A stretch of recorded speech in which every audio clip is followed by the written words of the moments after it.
বর্তমানে হোক রাস্তা সংস্কারের দাবি বা হোক জলের দাবি, সব ক্ষেত্রেই দাবি আদায়ের লক্ষ্যে রাস্তা অবরোধ কর্মসূচি যেন নিত্যদিনের একটা কর্মসূচিতে পরিণত হয়েছে। আবারও একই ছবি কিন্তু ধরা পড়েছে। এবার অম্পিতে 208 নম্বর জাতীয় সড়কের নির্মাণের কাজে প্রতিবাদ এবং ক্ষতিগ্রস্ত কৃষকদের ক্ষতিপূরণের দাবিতে এক বিশেষ অবরোধ কর্মসূচি করা হয়। এই অবরোধ কর্মসূচিতে যদিও বলা হয় যে সম্পূর্ণটাই সিপিএম এর পক্ষ থেকে করা হয়েছে। এই বিষয়ে সিপিএম অমরপুর মহকুমা কমিটির সম্পাদক প্রহ্লাদ পাল, সম্পাদক মণ্ডলীর সদস্য শঙ্কর চক্রবর্তী সহ অন্যান্য নেতৃত্বরা উপস্থিত ছিলেন।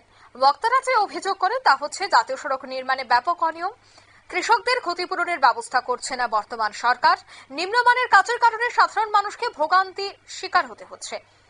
কি বলছেন তারা শোনাবো। তাকে খরচ করতে হয়, তার জন্য ন্যাশনাল হাইওয়ে অথরিটি এই রাস্তাকে দ্রুত চালুর ব্যবস্থা সেই জায়গায় রাখতে হবে।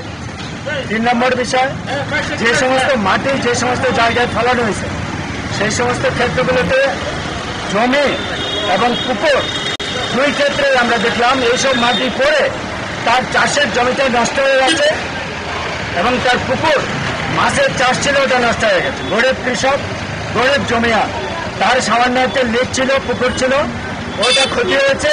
ফিশারি দপ্তর, সরকার, বিডিও সাহেব তাদের ক্ষতিপূরণের ব্যবস্থা। আপনারা শুনলেন তাদের এই অভিযোগ। এবার যেহেতু তারা এই অবরোধ কর্মসূচিটি পালন করেছেন, সেক্ষেত্রে তাদের দাবি দ্রুত সমস্যার যদি সমাধান করা হয় কিনা সেটাই দেখার, কৃষকদের ন্যায্য ক্ষতিপূরণ এবং মানসম্পন্ন রাস্তা নির্মাণে কতটা উদ্যোগ গ্রহণ করা হয় সেটাও দেখার। নিয়ে নিচ্ছে ছোট্ট একটি বিজ্ঞাপন বিরতি, সঙ্গে থাকুন।